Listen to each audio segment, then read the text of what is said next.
Salut YouTube, voici une troisième vidéo concernant du matériel que j'utilise pour le post-traitement de mes impressions 3D. Je t'avais déjà fait deux vidéos où je te présentais mon matos de peinture, aérographe, pinceau, etc. et de post-traitement comme des limes, du papier de ponçage, etc.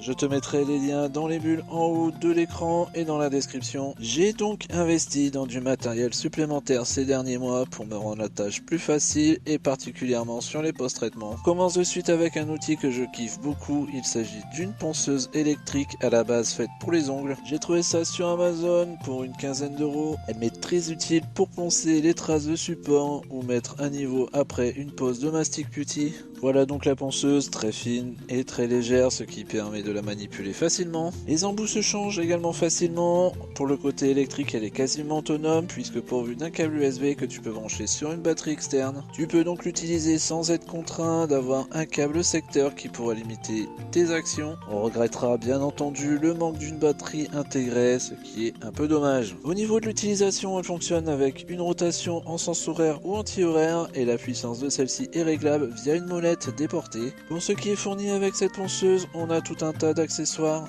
différents embouts de ponçage répartis dans deux boîtes, une lime, un pinceau pour épousseter la poussière, c'est plutôt bien fourni. Il faudra bien entendu finir le ponçage avec un grain léger pour une finition propre. Ensuite, deuxième outil que je me suis offert, il s'agit d'une perceuse portative électrique. Elle me permet de faire des trous dans la résine ou le PLA, par exemple au niveau des emboîtements, je perce des trous afin de fortifier avec des tiges en métal comme celle-ci. Voilà, donc c'est livré avec tout un tas de forêts plus ou moins gros en fonction de tes besoins. Avec ça, on a également des embouts qui accueilleront les forêts en fonction de leur diamètre. La vitesse de rotation est réglable via une petite molette, cette fois située sur l'outil. Pour pouvoir insérer un forêt, on maintient appuyé sur l'espèce de bouton en métal, ça va bloquer la rotation de l'extrémité et on peut dévisser pour changer l'adaptateur et ou le forêt. Point noir de cette bestiole, la prise d'alimentation avec un cordon loin d'être suffisant. Également le côté cheap qui se ressent au niveau de la perceuse qui est loin d'être aussi qualitatif que la ponceuse que je t'ai présentée précédemment. Attention également au raccord de la prise secteur qui ressemble à une prise jack mais en plus fin et donc moins costaud. Voilà, ce genre d'outil est utile quand on est dans le maquettisme ou comme moi dans l'impression 3D. Je ne dis pas que je m'en sers énormément mais elle m'a bien dépanné. En complément, j'ai également une foreuse manuelle avec tout un tas de forêts de différentes tailles dont des forêts de précision. Attention, ils sont super fragiles. Troisième appareil que je me suis procuré ces derniers mois. Si tu me suis sur TikTok, tu l'as peut-être vu passer dans l'une de mes vidéos. Il s'agit d'un applicateur à herbe statique. Il fonctionne à l'aide de champs électrostatiques qui permettent de tresser l'herbe synthétique sur un support. Je l'ai acheté sur Temu pour 26 €. Il était fourni avec 4 sachets bien généreux d'herbe statique. Je ne vais pas dire que je l'utilise régulièrement puisqu'il faut le diorama qui s'y prête. Néanmoins, ça embellit grandement le diorama et lui apporte une réelle valeur ajoutée. Pour le coup, je vais l'utiliser pour le socle du Sonic que tu vois en arrière-plan. Je vais donc mettre de la fausse herbe tout autour de la tête du Sonic. Cela va donner un effet vachement sympa. Pour l'utilisation, je prépare mon panier dans lequel je mets mon herbe. Ensuite, je badigeonne de colle à bois le support sur lequel je vais appliquer mon effet. J'accroche la masse quelque part sur le support. Je retourne et secoue le support pour extraire l'herbe en trop. Je te conseille fortement de mettre une grande feuille ou quelque chose pour récupérer le surplus d'herbe que tu pourras réutiliser plus tard. Cette pratique est ce qu'on appelle du flocage. Ensuite, mon petit coup de cœur. Il s'agit ni plus ni moins d'un mini aspirateur sans fil. J'ai vu cette petite chose sur des vidéos YouTube de confrères japonais qui utilisent ce genre d'appareil, il m'en fallait donc un. Je trouve ça ultra pratique quand je fais du post-traitement. Cet aspirateur permet donc d'aspirer tous les petits déchets sur mon plan de travail. Comment ça fonctionne? Il y a un bouton sur le haut, on appuie et ça se met en route. Il y a un petit ventilateur à l'intérieur de l'appareil qui va aspirer les débris. Regarde, ça tombe bien, il y a un petit peu de poussière qui traîne sur la table. Il est rechargeable via USB, le câble est fourni avec l'appareil, il y a également une petite brosse pour nettoyer l'intérieur. Je te refais une petite démo avec des débris en résine, j'actionne la bête et voilà.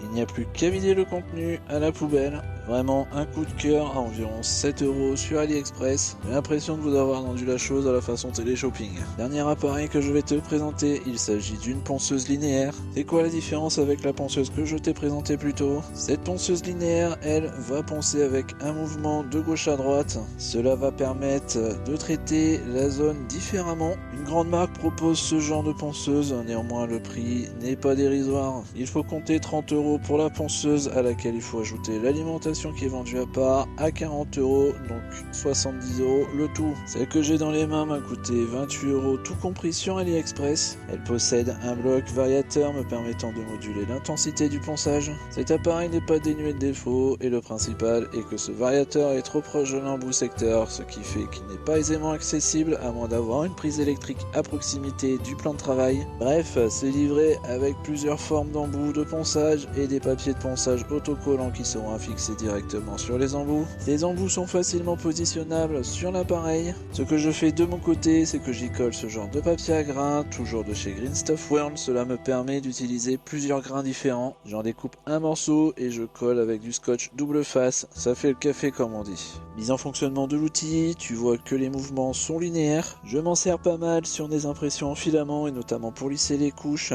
ou encore virer des défauts. Pour les consommables, je me suis fourni en mastic putty de chez Green Stuff World. Faut compter environ 12 € pour ce mastic que j'ai acheté chez un revendeur pas très loin de chez moi. Elle était au même prix que sur le site de Green Stuff World. Jusqu'à présent, j'utilisais du milliput, c'est grosso merdo la même chose. J'ai néanmoins l'impression que la putty de chez Green Stuff World est un peu plus malléable que la milliput. Pour le procédé, c'est un mastic à 2 composants qui durcit à température ambiante une fois qu'ils sont mélangés. En ce qui concerne le ratio, c'est du 1 pour 1, c'est-à-dire que tu mets la même quantité pour les 2 composants. Tu malaxes bien ton mélange jusqu'à obtenir une seule pâte de couleur beige. Une fois qu'elle est prête, tu as entre 90 et 120 minutes pour travailler la pâte avant que le mélange ne commence à durcir. À savoir que je m'en sers principalement pour reboucher des trous, pour réparer des impressions avec des petits fails ou encore faire des raccords. Elle est très pratique à travailler et à poncer. D'ailleurs, j'ai récemment acheté des outils de sculpture, toujours chez Green Stuff World, qui me permettent de travailler ce mastic. Ces outils de sculpture m'ont coûté 6 € chez mon revendeur. Voici un exemple d'application de ce mastic que j'ai utilisé pour faire un raccord entre le buste et la tête associée. Autre consommable que je me suis procuré, et on ne rigole pas puisqu'il s'agit de maquillage que j'ai trouvé à Action. Je m'en sers pour donner du contraste au visage de mes figurines, comme pour les joues par exemple. Cela me permet de donner vie à mes modèles. Dans le même genre, j'ai aussi une mini palette de chez Tamiya qui permet de faire la même chose. Néanmoins, c'est beaucoup plus cher, il y a moins de couleurs et moins évident à trouver, mais l'applicateur est fourni. Bon, ce genre d'applicateur, j'en ai trouvé sur AliExpress, ça m'a coûté 3 balles pour 5. Ensuite, j'ai pris un set de pinceaux de maquillage, toujours chez Action. Plusieurs types de pinceaux, des plus touffus pour épousseter lors des post-traitements ou faire les poussières sur tes figurines. Oui, les poussières, les poils sont très fins et très souple. Quand tu as des figues avec des zones fragiles, ça aide pour ne pas les péter. Les autres pinceaux que j'utilise comme celui-là, il me permet de faire des ombrages facilement avec des pastels. C'est une technique que j'ai découvert récemment sur YouTube et qui fonctionne très bien. J'ai donc pris une boîte de 24 pastels de chez Faber-Castell qui visiblement a très bonne réputation. Je passe le pinceau directement sur la pastel, les pigments vont s'accrocher sur les poils et je passe le pinceau aux endroits où je souhaite faire mon ombrage. Facile et efficace. La boîte de 24 pastels m'a coûté environ une dizaine d'euros chez mon revendeur. En conclusion de tout ça, donc c'est que c'est du matériel pas forcément indispensable mais utile. J'ai acheté ça au fur et à mesure de mes besoins, ça m'a permis d'étaler la note dans le temps. Après, ce n'est pas du matos onéreux, du fait que je n'ai pas pris de grandes marques,